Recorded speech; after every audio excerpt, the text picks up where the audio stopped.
Els transportes. El primeiro transporte que conheci foram as minhas estimadas e competentes pernas. De carrego que elas me transportam a qualquer lugar.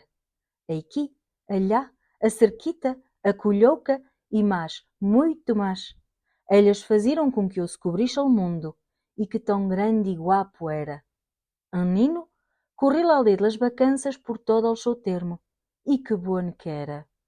Os carreiros em terra, os rigueiros de água clarica, as árvores de todas as cores, e os tempos que passavam, ajudando aos labradores nas suas terras e lhameiros. Todo era bom e guapo. Era bem carrico, e o segundo transporte que tive foi um triciclo.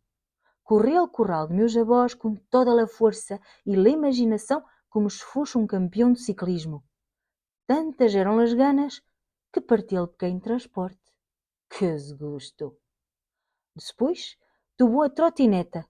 Adivinai? Escachei lá ao meio. Outro desgosto. Depois, tomou a bicicleta. Quereis saber? Terceiro desgosto. Ao transporte que mais me gusta e a bicicleta. Que liberdade!